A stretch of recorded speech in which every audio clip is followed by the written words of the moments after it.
I'm retired Battalion Chief Larry Cockman, Chairman of the Greensboro Fire Department History Book Committee. The American Fire Service is rich in tradition and culture. A firefighter's life is filled with many emotional highs and lows. Stories of major fires, national disasters, medical calls, firehouse living, and family life are often verbally shared from one generation to another. Many times, these stories are lost forever when a firefighter passes away. In an effort to preserve these stories, in 2019, the Greensboro Fire Department History Book Committee launched a new program of recording audio-video of our retirees' lives. These stories will be shared on our website, gfhbc.org. In 2020, we did not record because of the COVID-19 pandemic. Please listen as these firefighters share their life experiences with all of us. My name's David Brame. I'm 58 years old. I worked for the city of Greensboro from 1984 to 2013. When I say city of Greensboro, I referenced 3 different jobs within the city. I started at 401 Patton Avenue as a mechanic, and I worked there 10 months, and then applied for the fire department garage, and I worked there about 4.5 years, and then I continued my service on the line with Greensboro, Fire Department. A little bit about my history of this. I was born and raised in Greensboro, and I lived, matter of fact, from Station 7 2 streets down. I lived there from when I was born till I was about 11 years old. Then we moved out into the McLeansville area, Brown Summit area, and that's where I went to Northeast High School. And I ended up graduating Northeast High School, continued my career at Guilford Tech Community College, and went into diesel mechanics. Graduated, and then after that I became a volunteer, and then things of that nature. I'll talk about how things led up to wanting to be a firefighter in my time of service. When I was in high school at Northeast, a friend of mine, which was on the fire department, and he retired, Captain Brazel, he was a senior in high school, and we was talking about, we're young, we don't know what we want to do, but we was talking about, what are you going to do? And I said, well, my dad was a mechanic, and we worked on all of his family stuff. There was 11 in his family, and all of them was painters, and we worked on their stuff free, and we got our house painted for free. But I don't know if that was a big plus, because there was 11 of them. We worked on 20 cars, and we got one house painted, so that was a big joke about that. But we decided, me and Tommy, he went in the fire science program, and I know, Chief, you went that route, and I decided to be a diesel mechanic. And so that was the avenue was taken, and I went on to be a diesel mechanic, went through the school, and graduated. But while we was in high school, Captain Brazel asked me, what you thought about being a volunteer firefighter? And I said, I don't know nothing about it. And he said, well, I'm an associate fireman at Fire District 13, and he said, just come up there one day. So on Sunday, I went up there and started meeting some of the firemen, and didn't know nothing about it. Not one thing. I lived near Station 7, still never interested in being a fireman at the time. So I ended up joining associate fireman, and enjoyed it, and I became, a part-time employee up there, and that was what took me to where I would like to be a fireman. So going back to when I was in the city garage, a job opening came up in the fire department garage. Chief Perry was retiring at the time, and Ken Murray took his spot. I didn't know all this, and I was 20 years old.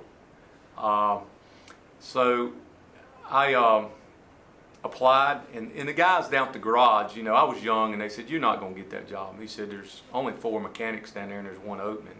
And it was tough, and being young, you know, I didn't know. So it just so happened, I think, Chief Cockman, you knew these people. Scott Teeters, he worked with me at the city garage, and he lived on McKnight Mill Road with his grandpa in a little extra house or extra room there. And I told him we'd ride together, work every day. We're 20 years old, and I said, "Hey man, I'm gonna put in for this job down at the fire department garage." My history with the volunteers, I got a little background in mechanicing on fire trucks. I said, Henry Jeanette out there at Fire District 13, he taught me about, you know, doing pump packings, working on pumps and building valves and redoing them and all this. And I said, "How about calling your Uncle Johnny Teeters and just give me a hand? I want to get a hand on these. I know a couple of them applied, and I want to get the upper hand." So ended up, I got the job, and I was greatly appreciated.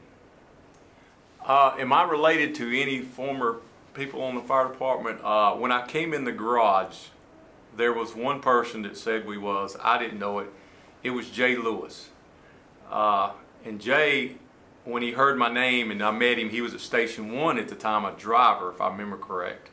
And he said, he come in, the first thing he says, "What's up, cuz?" And I was sitting there, and I was like, I don't even know this guy. And but he started relating people we knew. And he said, "Well, we might not be first cousins, but I think we're third cousins." So any relation, no, that would have been me and him. And today I have 2 sons on the fire department, but that's all the relations I have within the fire service. My son's is Wesley Brame, and he come on after I left, and he's at Engine 1 now. And I have a son, Bo Brame. He's at Station 4 now. Grandchildren, I have 2 at the moment in Wesley, 2 little twins.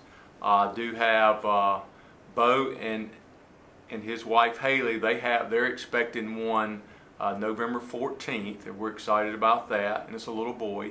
And then Wes and Mallory, they have another one on the way that's expected the 1st of February, and we're very excited for that.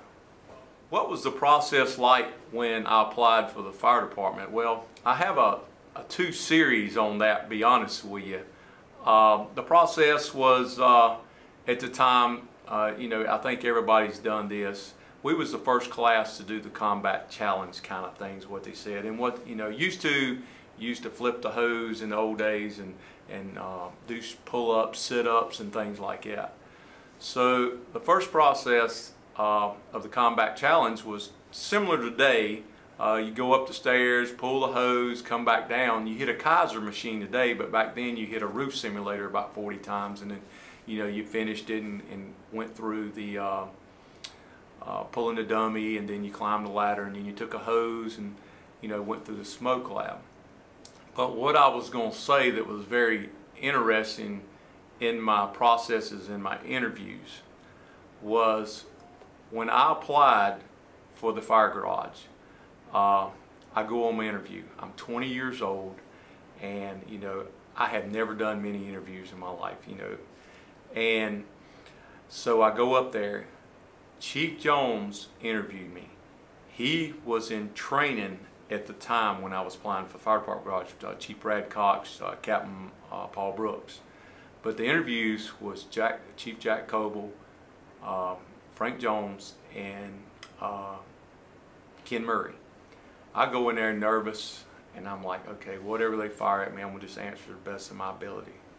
And they start talking about, you know, what's your history of knowing about fire trucks? Because I'm gonna work on fire trucks. And I go through, well, in volunteers, this guy taught me this and this, and I'm pretty excited in my interview. I feel like I'm doing good. There's other people applied, and probably a lot more seniority than me.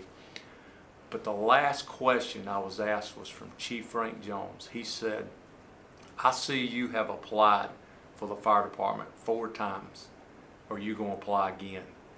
And I was caught so off guard because I wasn't even expecting that question. And I just sit there, and I know they looked at my face and like, he's caught off guard. And I just come back and said, well, I went to diesel mechanics, and got a degree, and this is what I want to do. And so that led up to that interview, and I got the job. I was very fortunate. But going back to the fire department, I was in the garage. So 5 years basically in the garage. I knew every fireman. I knew every chief. I built relations with all these, working on fire trucks and talking to FEOs and stuff like that. And so when we come to apply, Virginia up front, training center and the fire department garage was side by side at the time. So I want to apply, and I'm scared to go to Ken Murray, and I'm scared to go ask. I want to apply for the 38th recruit class. It was coming up in April, and I go up there and I talk to Chief Cox. I said, Chief Cox, I want to apply for that next class. That's a passion. I have a passion for the fire department. I've been a volunteer. I always wanted to be a mechanic, but this I got in this way. First step, getting in the doorway. He said, I tell you what, I'm gonna come back to you tomorrow. And I didn't think nothing about it. So the next day he comes back in the garage. He says, I went over there, and Chief Jones was the chief of the department at the time now. And he said, I told Chief Jones you want to apply. And I mean, I'm just sitting there thinking about that one question I had in that interview when I came in the garage, and I was thinking, man. And I said, I wanted to tell Ken Murray too, because Ken Murray was, I respected him as a supervisor, enjoyed working in the garage. And so that's kind of how it all panned out, me applying. This was the bad thing. We get to the combat challenge. I sign up first because all I got to do is walk up and do all my sign-ups in Virginia because of being in the garage. First class, Captain Spears just came in training. He came up with this. And I didn't realize that I'm going to be the first one. I'm working out, I'm working in the garage, but I'm working out to get prepared for this course. I knew what was coming up. I thought I was going to be prepared. So I go out there to do this, and I get ready. You had to put just air pack on, no mask or nothing. I turn around, and there's every chief of the department upstairs sitting outside watching me because they knew me. And man, I went to nerves. And I'm thinking, I got to get through this. I'm 150 pounds. I'm not the strongest guy. I mean, I could hold my weight, but I wasn't the strongest. And so I go through the course, finish the course, climb the ladder, and I have to go over there to crawl through the smoke lab at the time. Follow a hose, that's all they wanted you to do. And they're all looking at me, and Brad Cox is standing beside Chief Cox.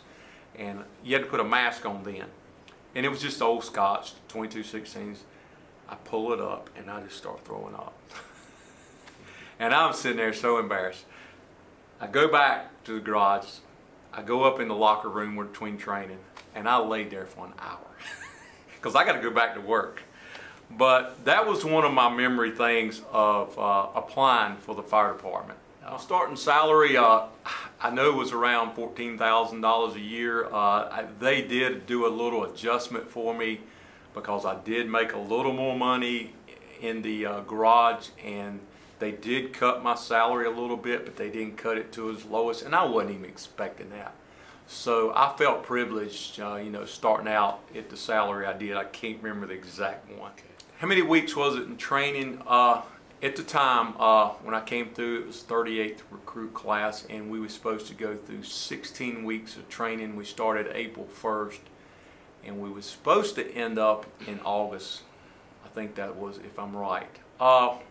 Basically, what happened was we got in training, and they was trying to open the 4th Battalion. There was only 3 battalions in Greensboro at the time, and they was trying to open the 4th Battalion. So they ended up cutting us down 2.5 weeks, I think, to about 14.5 weeks. So we graduated a little bit earlier, and to open the 4th Battalion, because that took time with opening the 4th Battalion. That opened jobs, so we opened more battalion chiefs, and I don't know how the commanders worked at the time. I'm trying to remember how many it was for 4 battalions, yeah. Coming out of the garage, I was fortunate to see 2 classes go through. and I met the firemen then. I knew all the training staff. The highs going through, or I guess I wanted to look at it as the people I met, and we had a lot of volunteer firefighters in our class. I don't even, we had 25 in our class. I don't remember, there was well over half volunteers. So the guys that hadn't had no fire experience, we kind of bonded quick. Chief Spears always said this was it was his first class, he said, but this was the most firefighting class he ever seen. And that was a privilege. You know, some of the funny things going through, Mitzi Rice, you know, she passed away. She was in, if I'm right, the 37th recruit class. You know, she done aerobics. So we was one of the first classes kind of to start aerobics, where you had to be in there with 25 guys that was so uncoordinated when it came to aerobics. And, you know, that was some of the fun things. And all the friendships we met and continue. We still get together, that one class, and we have had 4 reunions. So, you know, everybody can be there. The low, I would have said it had to be the first month. I'll never forget, you know, they came to me because I've been in the garage a lot, and they said, how do y'all do study groups? What do you do, this and that? And I said, well, I will say this, and this is what I learned from previous firemen. You have to do a lot of studying on your own, and you have to do group studying.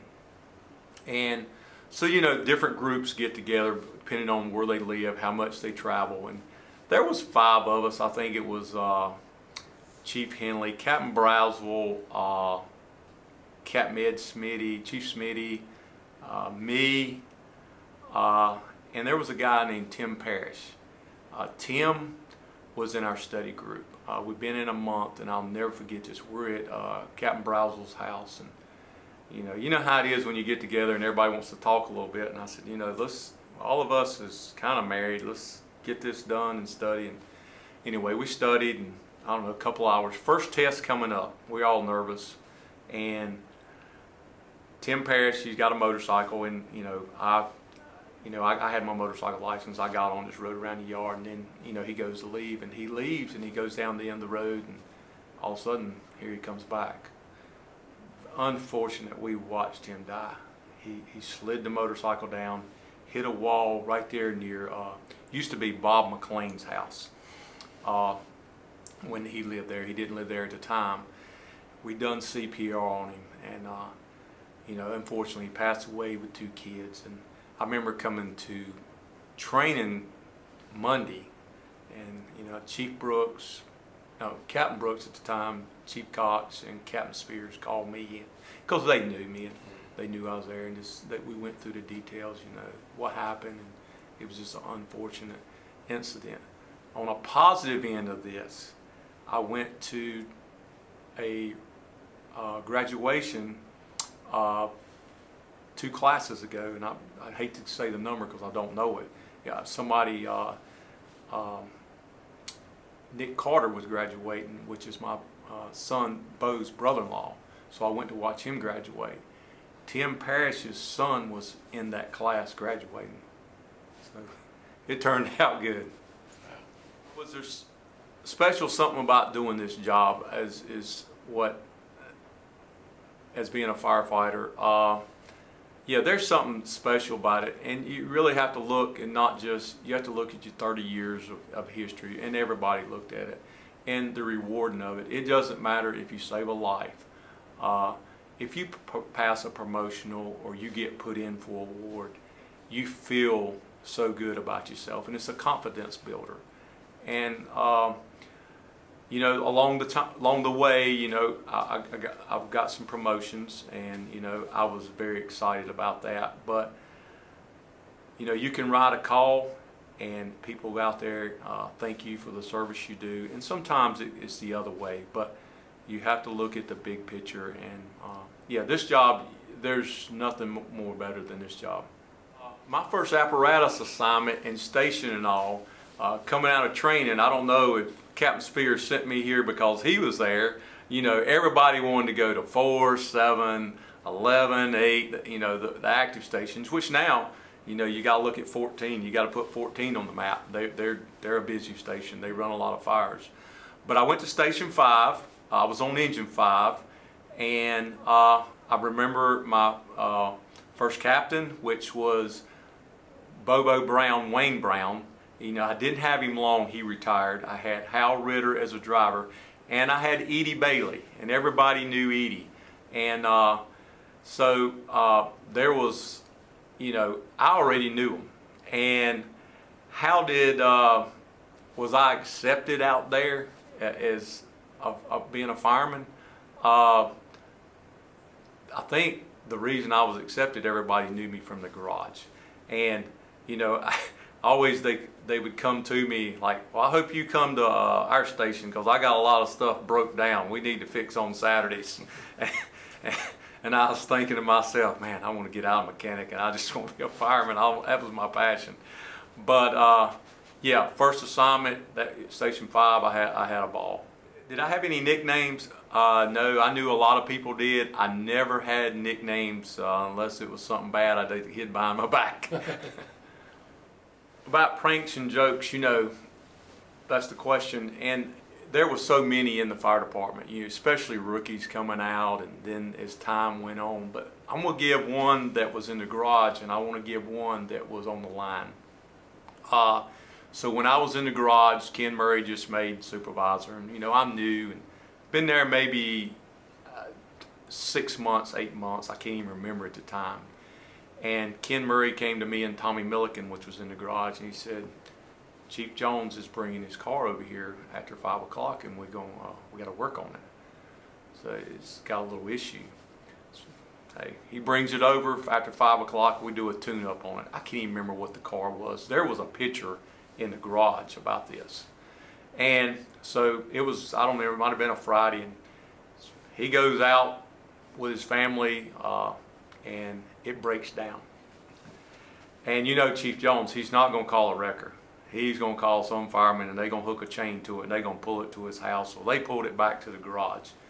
This was on Monday morning. We come into work, and he comes over there, and we kind of done heard through the grapevine. And he is on us about shade tree mechanics. And if anybody knows the term about shade tree mechanics, basically it's back in the old days where people pulled their cars up under a tree, a big limb, and if you ever seen them sitting around, they got a big chain to pull the motor out. And a shade tree mechanic was basically, you probably never been to school, you didn't know everything you needed to know, but you done what you had to do. And so that was considered shade tree mechanic. He called us that. So it wasn't a couple days later, we come into work. 8 o'clock in the morning at the garage, and I look up, and there is a tree hanging from the rafters. And it was a tree limb. And I'm thinking, it didn't one person put this up. I found out later, some of the firemen had one of their tractors with a bucket. Frank got them to put the thing up, hung it in the rafters. He pulled his car under it, and they took pictures. And we come up. We ended up. It was just a running joke. Me and Ken and Tommy, our picture under it, and it hung on the board there for a while. But going back to the fire department on jokes, there was one that just stood out to me more than any of them. You know, Chief, there was all kinds, and played on you, played on me. But the one that stood out, there was Arlie Reese and Julius Evans. We was at Station 7, and they always had something going on, and this was ongoing. I mean, not one day. This went on for years. We were stationed together, probably a couple. But Arlie would always get the best, no matter. And Julius would try to mess with him, but Julius went on vacation. It was a rainy day. And you know, back then we had a lot more downtime at the time. Arlie Reese, everybody had lockers, and he brought his sewing machine in. Instead of going in there and cutting his locker, we had the tools, and messing his lock up, he pulls 3 lockers apart, gets all his clothes out, and he sews at the knee caps, the elbows, every one of his uniforms. Because, you know, back then we didn't have t-shirts. So when he comes back from vacation, he can't get his arms or his knees. And I mean, he didn't have no backup. And put every locker back together. I'm like, who would take that time? Cooking together at the fire stations, when I came on, I didn't know how to cook. I couldn't do nothing. You know, all I knew how to do was turn a wrench and eat out. But when I went to Station 5, I had Bobo Brown, we called him Captain Bobo Brown. I was so fortunate we paired up with somebody. Oh, I got paired up with a captain that's been here 30 years. So he helped me along, and you know, it took me time to learn how to cook. But one thing I always said, you know, and I watching these interviews, a lot of them said we enjoyed our time in the kitchen, watching each other cook, teaching people how to cook, and the camaraderie, sitting down at the table, talking about things, or, you know, Captain Gibbs, every rookie that came in, when everybody sit down and we got ready to bless the food, right after he blessed, he would walk over to the rookies and he would take 2 big spoons and just put it in his mouth. You know, this is camaraderie to break the rookie. And you know, that was fun when I was at Station 7, him doing that. But it was when I was, as time went on, I still always wanted all my companies to sit down together. There was times we couldn't, you know, EMT all day or stuff like that, and you know, you had to go out and eat. But that was one of my big peeves, was I didn't like going out to eat, which at Station 7, you know, I was there 17 years, we didn't have the finest restaurants in that area. There was not many. So that kind of that was fortunate on my end to, you know, eat at the stations. I think just talking to the guys, eating at the station together, talking to the guys, teaching them how to cook, talking about old times, talking about some past. And I always don't want to dwell on the past. I like to talk about the new people that come in, and guide them in the direction. Whether, you know, they can cook here, but also you have a family you can cook for at home.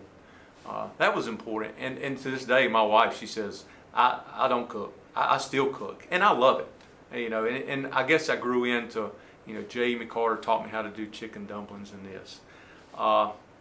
What was one of my favorite meals? Actually, I got it from Captain McCarter. I had to call him up. And I always told all the new people, get you about 2 good meals that's different from somebody else. And because transition, when you're at 2-company station, you're cooking every 8 shifts probably. But mine was chicken dumplings, green beans, cream potatoes, and biscuits. And I never mastered homemade biscuits.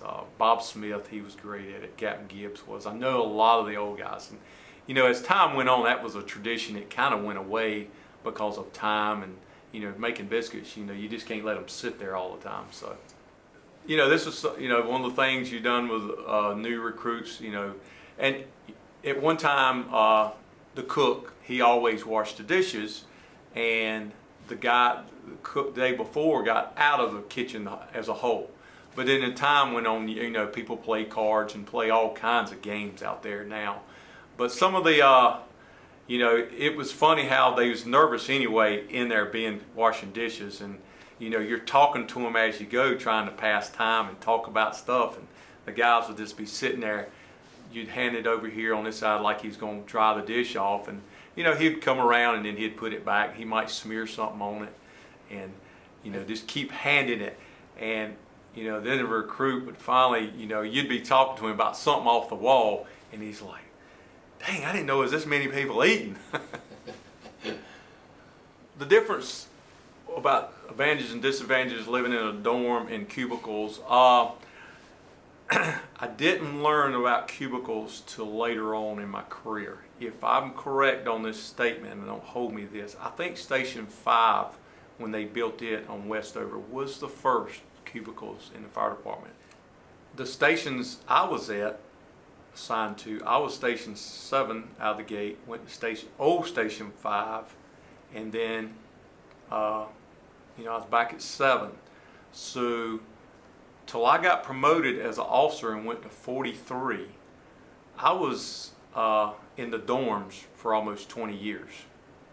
So I never experienced the cubicles till I got to Station 43. Now, one thing about the dorms, the jokes that went on the back, and Station 7 was a smaller station. That's where your TV was and things like that. The camaraderie at night, before you finally went to sleep, it was talking about family, and things, and they might be talking about fishing trips or hunting trips, or what you're going to do the next day. Some of these, a lot of them had second jobs, and you built a relation back there. That was one thing I did. It was an advantage. The disadvantage of the dorm, I will say this: after going to a cubicle, there were certain days, as years went on, you got busier riding calls, the training level picked up, the things you done during the day, the call volume, and there'll be times you were out and you're ready to go to bed.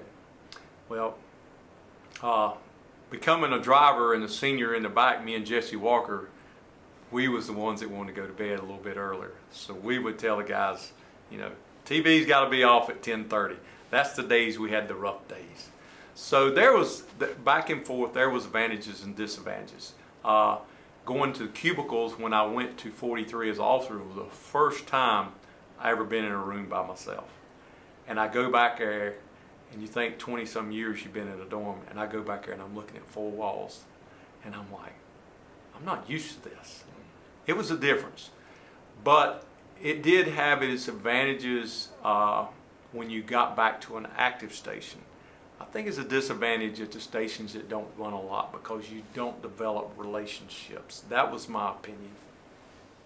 A retiree firefighter coming in the station and visiting, I always thought it was interesting. And being in the garage, I did meet a lot of retirees that would walk through there that I heard their name, but I never knew them. I never could put a face with them. And when they come to the station, they most of the time came to the station they was at, and they didn't know nobody when they came in. And if they did, I wanted them to feel welcome. Especially, it's like you're walking into somewhere you've never been, a new church or anywhere new. I wanted to talk to them a little bit and, talk about me a little bit. And because it's not just about all the retirees, it's coaching sports has really helped me learn about the younger generation and developing relationships. I'm the coach, but I want to know about you too.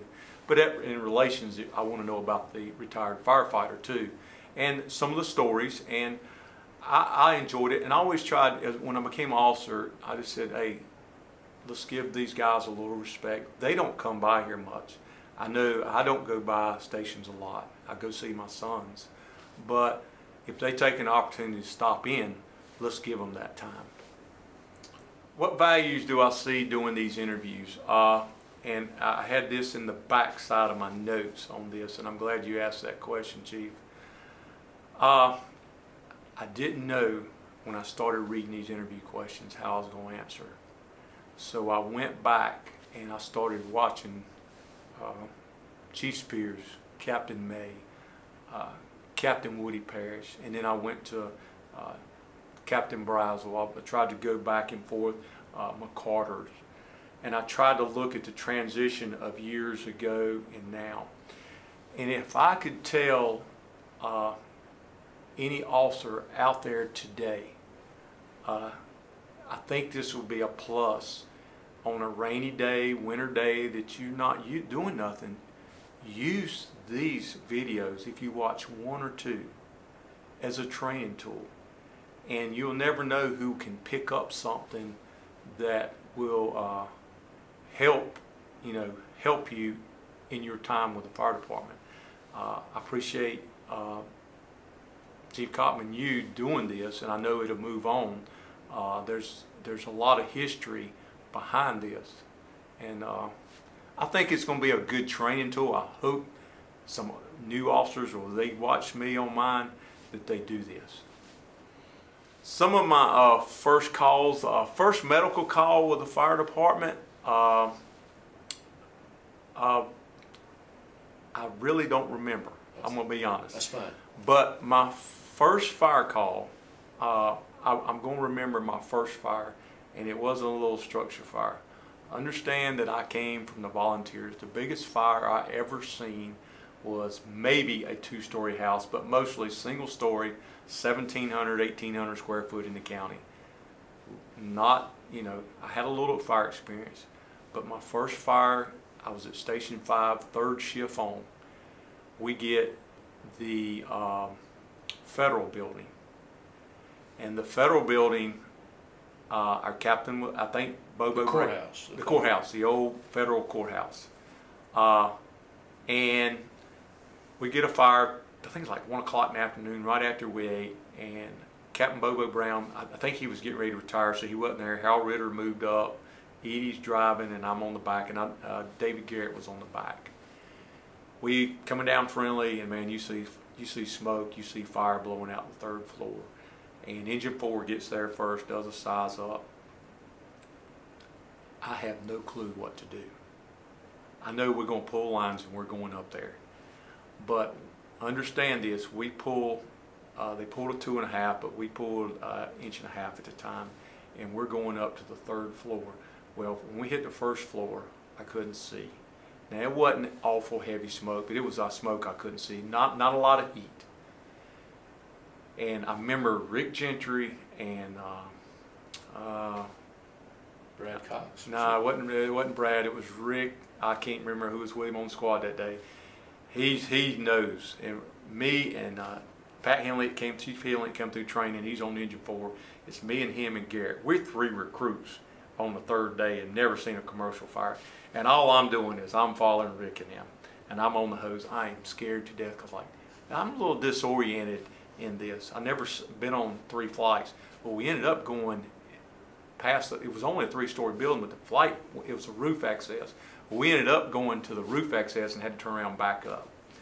And we go in, and the fire gets knocked out and all that. But that was an eye-opener for commercial fires for me, because being in the garage, if you remember, I was on call every time a second alarm went out. And I've been to some calls y'all been on, and back then, it wasn't no 4-inch hose. It was 2 in and 2 back, and it was 3 inch if they had enough, and 2.5. And I got called because I had to drive the fuel truck, because these big fires, and then you had to cut the headlights off and all this as a mechanic. And I was fortunate to see a lot of big fires back then. It was amazing. I can't even sit there and dwell on half of them, 4 years of it. And I learned so much watching the technique of firefighting then. One thing has never changed is, you can advance hose a certain way and it's better for the department. But how you set up to stop fires is the big thing. And that was a lot of experience that Chief Powell brought after the Davie Street fire. But that was my big fire. I had a lot, and I learned a lot from everybody, but that was one that stood out just because I was young and didn't know a lot. How did calls affect me, or was there a call that bothered me more? And sitting back watching some of the interviews, I'm going to relate one back to I was a volunteer. I just became a volunteer, just could ride the truck, and we went on a shooting, a suicide, and we get there, and there was an older gentleman at the time, probably in his 60s.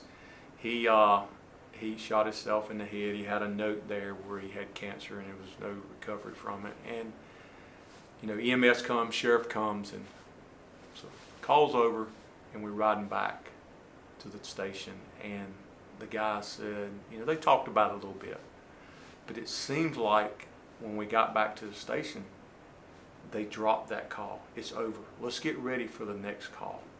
And I was sitting there, I'm probably 18 or 19 years old, and I'm thinking, how how do you handle this? And that was my first one that I've learned to, you got to let it go. We got to move on.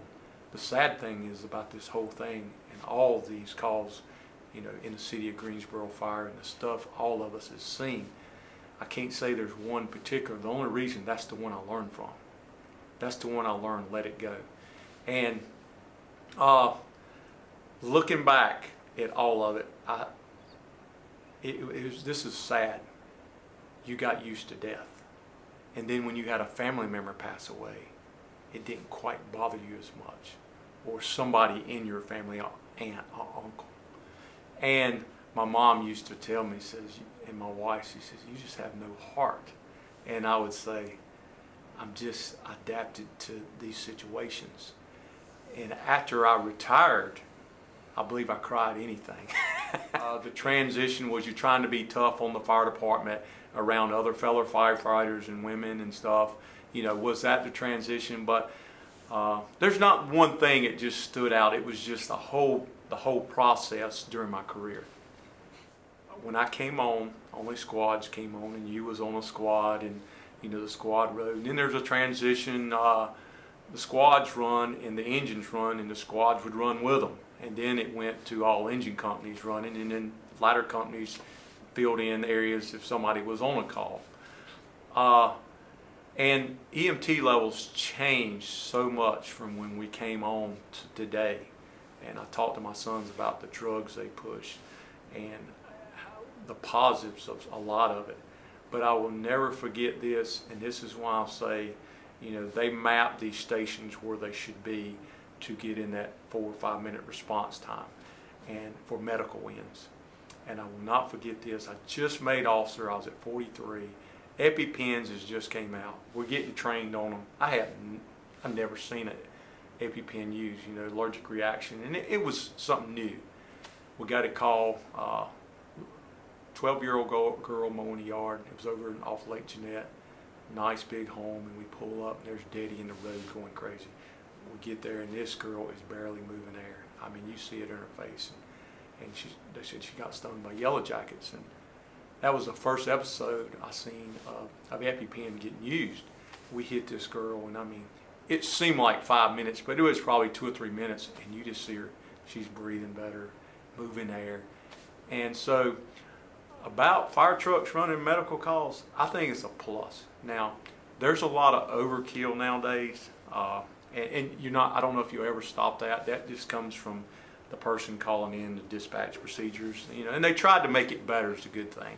Affect me as a firefighter, I do remember this. I was out eating, and I was with Willie Johnson and Gary Chandler, and back then we had little Nextels. Everybody beat everybody then, and anyway, it got beat. Somebody said about a plane hitting one of the towers, and we thought it was one of the twin planes because that happened years ago. And anyway, I went by Station 7. That's where I was stationed. I was off duty and ended up staying there a couple hours. I know there was a lot of firemen here that went to New York and rode prior to that and got to meet these. I never knew any firemen in New York. All I done was watch channels like everybody else. A lot of the old stuff that came back. I did go to New York. I went to the Fire Museum, 9/11 Museum. It was amazing. At the time I went, there was 10,000 people going through that thing a day. That was unbelievable. And every fireman told me, get there and go. You could, if you was a fireman, you could get in at 8:30 and then everybody else 9. But I got so caught up in going through it. And then, they had what they call the jump room, where it just showed people jumping. And man, I just sit there and I thought, wow, I can't even put it, I can't even imagine none of that. So how did it affect me? It was unbelievable and, just amazing. But going back there, I'm always glad to go back there and see, the 9/11 Museum. Okay. Who were some of my mentors that helped me out along the way? One of them probably going to be shocked, but I'm going to start backwards and work forward. Coming on the department, back when I got on a ladder company, just left engine 5. I went to stations or ladder 7, well, truck 4, I'm sorry, at the time. And I had Captain Robert Atkins. And his mentality was, hey, we're going to beat that squad to the nozzle. And me and Gary Knight, you know, we had the Scott 22s. We would put the air packs in the seat, and because when Rick and them got there, they had to get them out of the box, so we'd beat them to the nozzle and make them mad. But one that stood out, my first one, they switched officers back then. I had Captain Ed Sawyer, and he called me and Gary Knight in, and I will not forget this. He said, "We are a truck company. If I see you on a nozzle, I will break your hand." He was the first one that started teaching me about truck company operations. I've never been anywhere in my life, career, volunteer, or nothing, known anything about truck company operations. And he mentored me. You know, we didn't have the technology back then, but what we had, he showed me. And then I was fortunate, right after that, it wasn't long, I got Captain Phil May. And he took me to another level of truck company, because you understand, I was on truck company more than half of my career, and I love truck company operations. But the guy that I mentored a lot, and there was others, don't get me wrong. There was so many in my career that helped me move to where I got. Chief Spears, and he never knew it. I never worked with him. I never had him as a commander. But when I learned is in 1987 when he came in the garage. Came in the training center, and that was his passion. And the reason I remember this, I remember Engine 5, he was a big 5 fan, wouldn't pass pump tests. And at the time, the guys done it, but training came down, and if something was wrong, one of the garage guys went down. And so we got down there and worked on it real quick, you know, still wouldn't pass. I'm gonna try to keep this story short. So I ended up rebuilding the pump, bring it back. We go down there, me and Captain Spears, just us now, and we go, and it gets in the 100% test. 5 minutes in, it fails. And he's pissed, I'm mad. And we pull off the suction strainer going in the pit. There was manila hemp rope all up on the strainer. What it was high vacuum, and it wouldn't let it pass. We ended up cleaning the pit out. There's where I learned how no matter what Chief Spears done, he done perfection. And he was my first training officer. He was his first training class. The little things he done in class. And then as time went by, I watched him go from a squadman at Station 5 to a captain at 9, training, and as he moved up the ladder, safety, he done it all. He could have been the chief of the department if he'd have put in. And I watched everything he done with perfection. He gave it 100%. He could take a hazmat class that nobody wanted to be a part of, and he could take it to the next level where you wanted to be a part. And I just looked up, you know, to him, you know, even though he was never one of my officers. You know, when you talk about your proudest moments on the fire department, it really started when I got hired in the garage. I was proud because I was part of a fire department I wanted to be a part of. Then getting hired, because it was tough to get hired years ago. You had a lot more applicants. And as my career went, I think every little step I was proud of. Being, you know, passing your fireman 1 test, passing your fireman 2 tests, officers putting you in, got Rookie of the Year, and all the, you know, I ain't gonna say a bunch of awards, just the awards I got. Somebody had to put me in that thought enough of me, and you know, I was proud of that. And in the driver's process, you was doing the driver's process at the time, Chief, and if you remember, I remember when I was in the garage, you put everybody through it. Even all the drivers had to come off the line and get certified. And I remember all that. And I remember talking to them, and they were stressed, and some of them, you know, they had to complete 100% at the time. And they'd have to come back and take 10 questions or whatever. But my driver's test, there was only 9 spots open, and we're studying, and, you know, I passed that test, and I failed 5 questions, so I had to come back and make those 5 up. I'm nervous, but I was fortunate on the driver's end because I worked on fire trucks. And that was probably, out of 163 questions, I missed 5. That was the easiest test I ever took in my career. Not because, it was just because of my background. And that was a proud moment.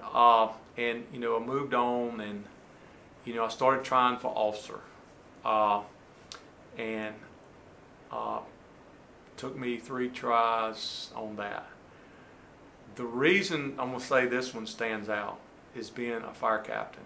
When I came on the fire department and I looked at the officers I got to work with, I went, I would never see that level. These guys are sharp. Would I be a driver one day? I felt like I could. Now I'm young, but I didn't know the transition, how 20 years in the fire department had worked. But I didn't make officer. I was a driver for a long time. I didn't make officer for like my last 8 years. But I'm going to say making officer was probably my proudest because then I got to teach them what I've been taught and let them teach them what they wanted to be and about their family and stuff like that. Did I ever try to go to the chief's process? No, I didn't. I was asked to ride the car, and I've thought about it prior to getting asked. What you're going to be asked one day, maybe. What do you want to do? And I decided I didn't want to take that route, and the reason I didn't, at the time, I was on ladder 7, and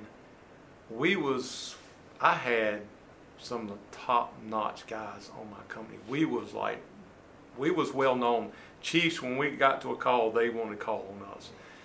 And I had FEO Brent Jinks, I had firefighter Jason Job, and firefighter James Lawrence at the time. And when I came into work, all I had to do was hold them guys back.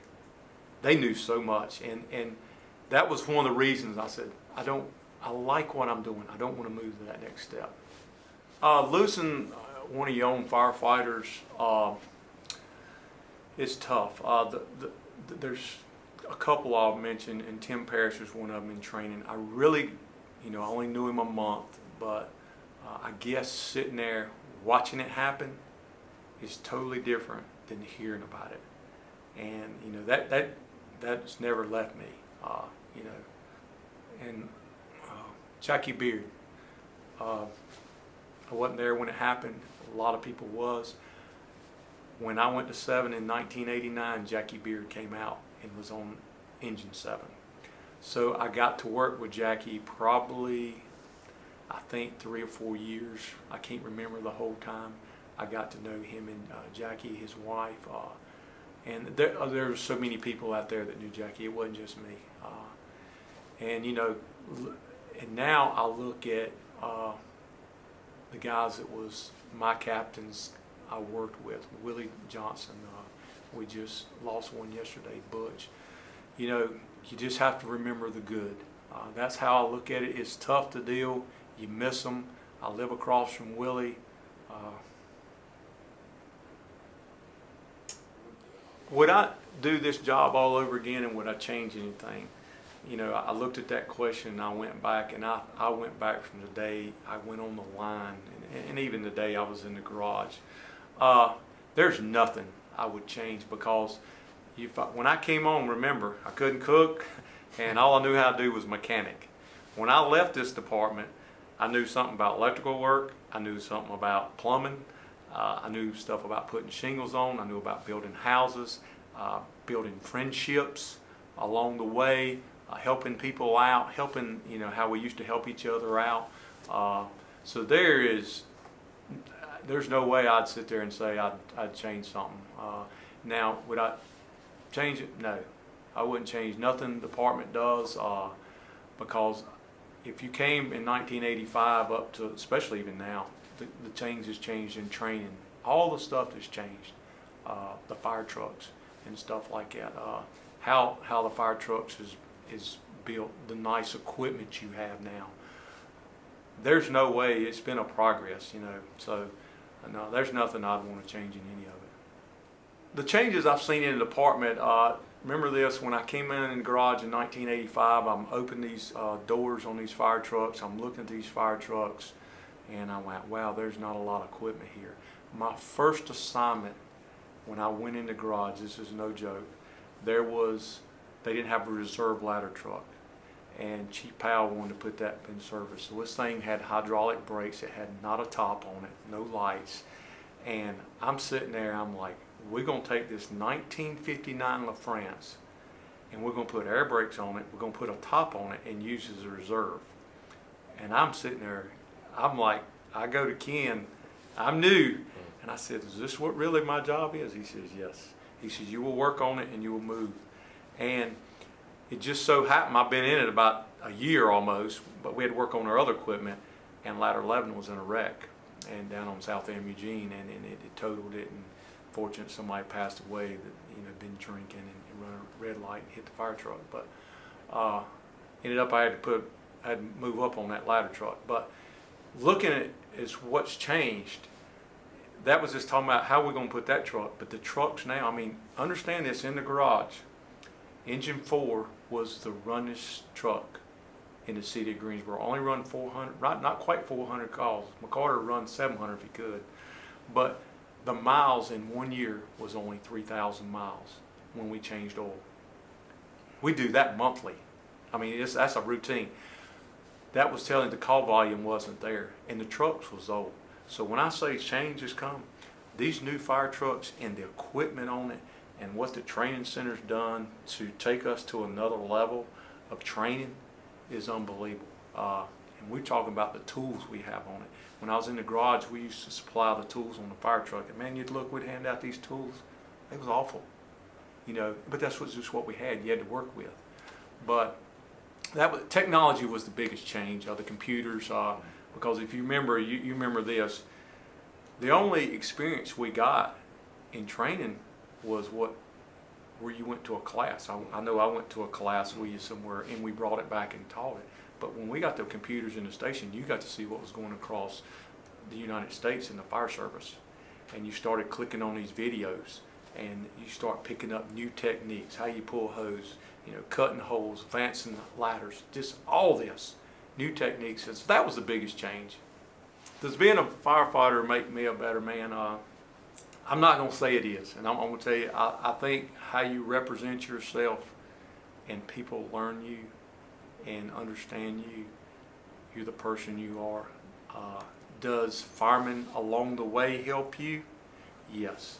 I remember one incident at 7, Danny Nelson. I'm 25 years old, and he comes in, and this is that talk you have at the kitchen table in the morning, and he was talking about things his son just got in trouble. Wasn't nothing major. And I sit there and I'm thinking to myself, I didn't have no kids. How would you handle this? I'm thinking, I probably want to wear him out. But that's what I learned was, how's he handling it? And then you hear another guy talk. How does he handle the situation? And you learn from it. You learn that. So it doesn't really, I guess you could say that made me a better father figure because I learned from some of the older generation. If I was asked to come back to speak to a rookie class, what would I say to them? Well, first of all, I would want to let them know the friendship you build. Whew. I got to stop this thing. Tell them, you're going to build friendships in this department that's unbelievable. I have 3 unbelievable friends. I had plenty during my whole career, but there's 3. Chief Henley, Captain David Birch, and Captain Tommy Brown. We grew a relationship with the department. 2 of us came through training, but we, not just with the department, as our kids growed up, all 3 of us has been at every daughter's weddings. We've been at every baby shower, and fortunate, 3 of us are grandparents, Captain Birch, Chief Henley, and me, so we all have grandkids. And we actually go to their birthday parties. We do their birthday parties together. So that's one thing that you can't take away as a friendship. You can only count them on one hand, and I enjoyed having them. The second thing I would like to tell the firefighters, and I might step on a little toes here, but there's a difference and a fireman and a firefighter. And the reason I'm going to say this, I taught classes at the training center here. I taught them out in the county. I taught at G-Tech and the academy out there some. And I took this job with a passion. The fireman, I always said the fireman is that guy that comes in, he puts his gear on the truck, and pretty much that's it. He walks, talks to his friends, or he goes to the kitchen, and he's not prepared. He is jeopardized. You're jeopardizing your company, their family members, and yourself, and it doesn't do it justice. What is a firefighter? A firefighter is that person that comes in every day. He checks his air pack. He checks his low alarm system. He checks his Nomex hood, his gloves. He's prepared to go save somebody. And when he gets to that call, he is dressed and their company is ready to do their job.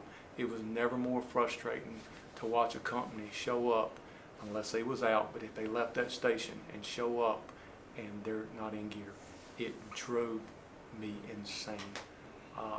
And I would tell the recruit, never get relaxed at this job. Never. Questions about, a firefighter's wife and, basically. And it could be husband now as well. Yeah, and husband now, vice versa. Right. It seems like the wife, every time something went wrong, kid got in trouble, it seemed like we was at the fire station and they'd call us. That was it, and it wasn't much, but it always seemed that way. But there's a lot that goes on. You coach sports, you know what it's like, and people, you gotta run them this practice. You gotta do their homework, and we're at the fire station, and that's a tough role. And then you don't even sit down and get to talk to them till late at night, and they're wore out by then because they went to their job, worked 8 to 5, and then they got to run here, run there. And the other thing that helped out, you met friends along the way that could help get your kid home, and you trusted. But a fireman's wife is unique. I know mine. She's still going through it. She's learned how we have to schedule around things. And now we got grandkids and all. We have to schedule around our kids and their family. So getting together on a birthday, my wife's birthday is this Sunday. We done it this past Sunday, just because that was the only time you get together. So for every family, it's going to be unique and different. But the wife, she's the heartbeat of them kids. What would I leave a special message for? I was fortunate to have 2 kids, me and my wife. They followed in my footsteps. They done good. But there was always a running joke when they got married, and the fathers got to do the speech. And when you're there and there's 100 people there, both sons is there. And, you want to make it a little entertaining when you're doing this speech. And I basically my wife had to help me, and I had to write everything down. But I talked about the bride, and then I talked about my sons following in their daddy's footsteps, and I was very proud of it. But when they was sitting there and everybody's listening, I said, but the only thing I want y'all to know, it took 2 of you to replace me. And the place erupts. But no, that's really a joke. Both my boys, they have done exactly what me and their mother raised them. Their mother had to do a lot because we're gone every 3rd day. No, I wish the best for both of them. They have done an excellent job since they've been here, what I hear. Only thing I would ask them is always be the firefighter, not the fireman. They knew I had a passion for that end. And one thing I told them, I said, after I'm y'all on 5 years, y'all will know more than me. The new techniques and new things like that is great. I said, probably the only thing I will, have advantage on you is big commercial fires, how to attack them. I said, but I want you to learn that too. But no, me and my wife, we're very proud of them. But also, I would like to, I know I mentioned this earlier about officers showing these videos. Sometimes a training tool, I think it's very important. And I appreciate all what y'all done. It's a lot behind the scenes. I didn't know it till I started researching all this. And we appreciate what y'all do. And thank you for this interview. In closing, the Greensboro Firefighters History Book Committee hopes you have gained a greater insight into the dangers, the challenges, and emotional events that have influenced and shaped the American firefighter.